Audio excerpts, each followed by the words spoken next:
ಗುರು ನಿನ್ನೆ ಮರೆಯಲಾಗದಂತ ಕ್ಷಣ ಯಾವ್ದು ಗೊತ್ತಾ? ಒಂದು Shreyas Iyer dismissal, no doubt about it. Virat Kohli ಅವ್ರ ಕಣ್ಣಲ್ಲಿ ಆನಂದ ಬಾಷ್ಪ ಫಾರ್ಮ್ ಆಗ್ತಾ ಇರುತ್ತೆ. ಅಂದ್ರೆ ನಾವು ಗೆದ್ವಿ ಅನ್ನೋ ಒಂದು ಫೀಲಿಂಗ್ ಬರುತ್ತೆ. ನಿಮ್ಗೆ ಗೊತ್ತಲ್ಲ, ಲಾಸ್ಟ್ ಓವರ್ 29 ರನ್ ಬೇಕಿದ್ದಾಗ ಮ್ಯಾಥಮೆಟಿಕಲಿ ಇಂಪಾಸಿಬಲ್ ಆಗೋಯ್ತು ಫಸ್ಟ್ ಬಾಲೆ ಸಖತ್ತಾಗಿ ಹಾಕಿದ್ಮೇಲೆ. ಅವಾಗ ವಿರಾಟ್ ಅವರ ಕಣ್ಣಲ್ಲಿ ನೀರ್ ಫಾರ್ಮ್ ಆಗುತ್ತೆ. ಅಂದ್ರೆ ಈ ವ್ಯಕ್ತಿಗೆ ಇದು ಎಷ್ಟು ಇಂಪಾರ್ಟೆಂಟ್ ಇತ್ತು ಈ ಟ್ರೋಫಿ ಅಥವಾ ಈ ಕ್ಷಣ ಅಂತ ಕ್ಲಿಯರ್ ಕಟ್ ಆಗಿ. ಅದೆಲ್ಲ ನೀವೇನ್ ಗೊತ್ತಾ, ಗ್ಲಿಸ್ರಿನ್ ಹಾಕೊಂಡು ಫಿಲಮ್ ಅಲ್ಲಿ ಆಕ್ಟಿಂಗ್ ಮಾಡೋದಲ್ಲ, ಇದು ಎಮೋಷನ್ ತಾನೇ ತೋರಿಸಿದ್ದು.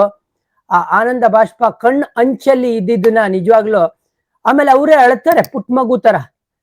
ತುಂಬಾ ಖುಷಿ ಆದ್ರೆ ಅಳು ಬರುತ್ತೆ ಅಂತ ಹೇಳ್ತಾರಲ್ಲ, ಅದ್ರದ್ದು ನಿನ್ನೆ ಕ್ಲಾಸಿಕ್ ಎಕ್ಸಾಂಪಲ್ ನಾವು ನೋಡಿದ್ವಿ. RCB ಅಭಿಮಾನಿಗೆ ಮರೆಯಲಾಗದಂತ ಒಂದು ದಿನ. ನಾವೆಲ್ಲ ಮ್ಯಾಥಮೆಟಿಕ್ಸ್ ಬಗ್ಗೆನೂ ಮಾತಾಡ್ಬಿಟ್ಟಿದ್ವಿ. ಕ್ವಾಲಿಫೈಯರ್ 1 ಗೆದ್ದವರು ಇದುವರೆಗೂ ಸೋತ ಇಲ್ಲ, ಅಥವಾ ಲಾಸ್ಟ್ 7 ಸೀಸನ್ಸ್ ಅಲ್ಲಿ ಅಂತ. ಆ ಒಂದು ರೆಕಾರ್ಡ್ ನಿನ್ನೆ ಕೂಡ ಕಂಟಿನ್ಯೂ ಆಗಿರೋದು. ಒಂದ್ ಹಂತಕ್ಕೆ ನಾವು ಪಂಜಾಬ್ಗೂ ಕ್ರೆಡಿಟ್ ಕೊಡ್ಲೇಬೇಕು. ಅವರು ಇಡೀ ಸೀಸನ್ ಅಲ್ಲಿ ಒಳ್ಳೆ ಕ್ರಿಕೆಟ್ ನ ಆಡಿದ್ದಾರೆ. ಅವರು ಒಳ್ಳೆ ಅಪೋನೆಂಟ್ಸ್ ಆಗಿ ಮೂಡ್ ಬಂದಿದ್ದಾರೆ. ಹಾಗಾಗಿ RCB ಗೆದ್ರು ಅಂತ ಹೇಳಿದ್ರೆ ಪಂಜಾಬ್ದು ಒಂದ್ ಹಂತಕ್ಕೆ ಪಾತ್ರ ಇದೆ. ಅಂದ್ರೆ ಅವರ ವರ್ದಿ ಅಪೋನೆಂಟ್ ಅಂತ ಹೇಳಕ್ ಇಷ್ಟಪಡ್ತೀನಿ.